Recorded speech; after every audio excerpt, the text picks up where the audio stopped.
जय जय श्रीराम. दैनिक प्रवचन नामयोगी श्री ब्रह्मचैतन्य महाराज. विषय अभिमान न धरता कर्तव्य कर्म करावे. श्री महाराज म्हणतात, मला कळत नाही असे वाटणे ही परमार्थाची पहिली पायरी आहे. आपण अभिमानाने मला सर्व समजते असे मानून जगात वावरत असतो. खरोखर अभिमानासारखा परमार्थाचा दुसरा मोठा शत्रू नाही. अभिमान हा हरळीसारखा नाश करणारा आहे असे म्हणणेसुद्धा थोडे अपुरेच पडेल. कारण हरळी वाढली तर ती दिसते आणि म्हणून ती उपटून तरी टाकता येते. तशी अभिमानाची गोष्ट नाही. तो दिसत नाही आणि म्हणून तो केव्हा आणि कसा डोकेवर काढील याचा पत्ताच लागणार नाही. चित्तशुद्धीच्या मार्गात मोठी धोंड कोणती असेल तर ती अभिमानाची आहे. आणि स्वतःच्या कर्तबगारीने आपण त्याच्या तावडीतून सुटू असे म्हणणेही वेडेपणाचे होईल.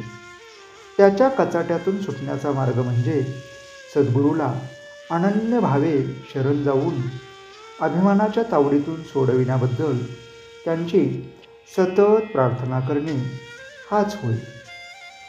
चित्तशुद्धी झाली की शेताची मशागत पुरी झाली असे म्हणायला हरकत नाही. पुढे प्रश्न बी उत्तम असणे जरूर आहे. उत्तम बी कोणते हे कदाचित आपल्याला समजणार नाही, परंतु फळ चांगले कोणते हे सहज समजते. आता असे समजा, जी फळे गोड लागली त्यांचीच लागवड केली, तरी पण पुढे असे अनुभवाला येते की काही काळ लोटल्यानंतर कालमर्यादेप्रमाणे ते झाड मरते आणि अर्थात फळे मिळायची बंद होतात. त्यामुळे मन कष्टी होते. यावरून असे दिसते की आत्ता गोड लागलेली फळे ही कालांतराने दुःखालाच कारणीभूत होतात.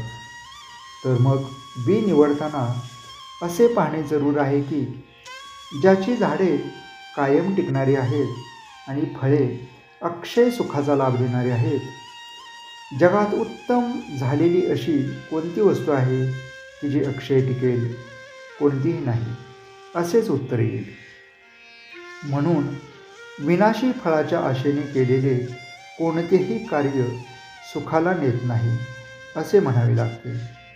याकरिताच भगवंताशिवाय दुसऱ्या कोणत्याही फळाची आशा न ठेवता कर्तव्यकर्म करीत राहणे हाच सुखाचा मार्ग आहे आणि हीच उत्तम बीजाची पेरणी आहे.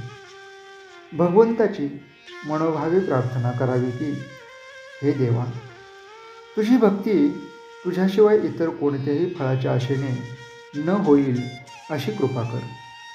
त्या दृष्टीने आपणही प्रयत्न करणे जरूर आहे.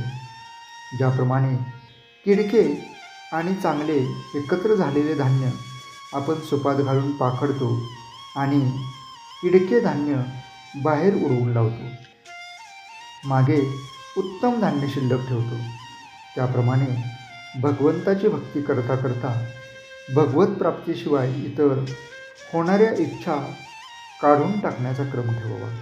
म्हणजे कालांतराने भगवंताकरिताच भगवत प्राप्ती अशी भावना दृढ होत जाईल.